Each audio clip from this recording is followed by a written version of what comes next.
Now we're standing at the Tai Hop House.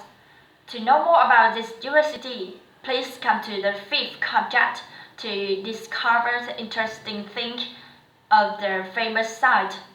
This building was built in the 1076 in the Li Dynasty, but the name Tai Hop House has been used in 1442 in the Lei Dynasty. As I said, in the past, only sons of the kings and the Mandarins could come to here to study. But in 1434, the Lei Dynasty, the normal people could study in here. This compartment is the most areas in the Temple of Literature. In the past, here's venues of training and teaching the talent of the country, and also venues of learning and boarding to students.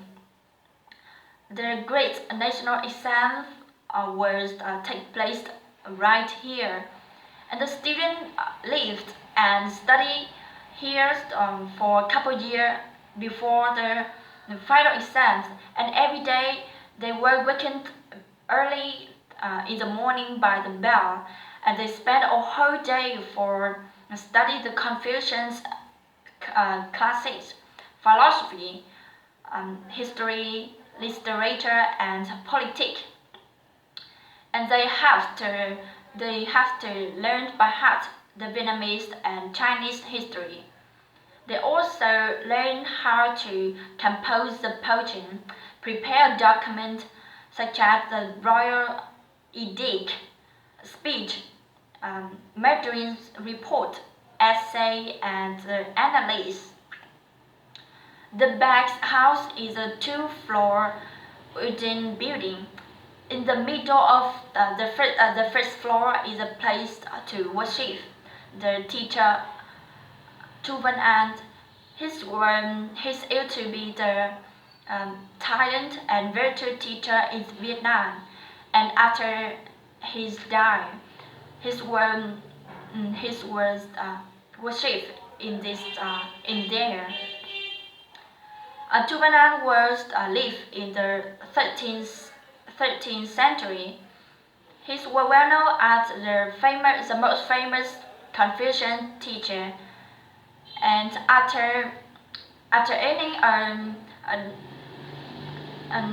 the doctoral title, he refused to become the Mandarin and setting up his own school in the native village and attracting the student. Hearing about the talent, the kings invited him back to the center and appointed him as the vice director in the National University. But Chu Van An was not happy in the center because of its corruption. He persuaded the king to behead 7 corrupt Mandarin, but the kings would not agree. So he quickly submitted his resignation and retired. And then he back to his native school and became the most famous teacher.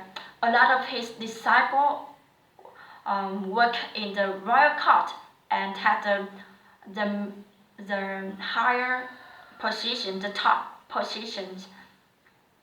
And after he died, the king sent the Mandarins attend the funeral and granted him the higher royal title and had him the honor at a seat in the Temple of Literature thanks to his talent and moralism.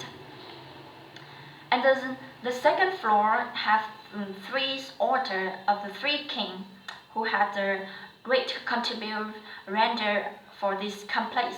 The first king is Lý Thánh Tông, living in the 11th century, who built the Temple of Literature. The second king Lý Nhân Tông, who built the first national university and named Quốc Tử Giám.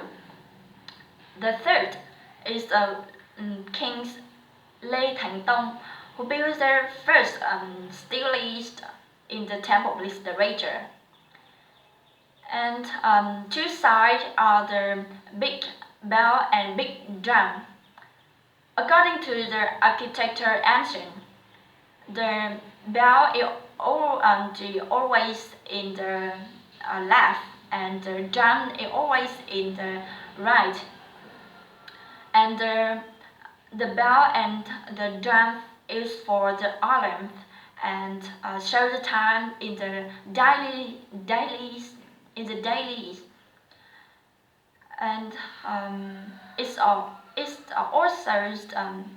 used in the celebrations to the Victoria and the special event.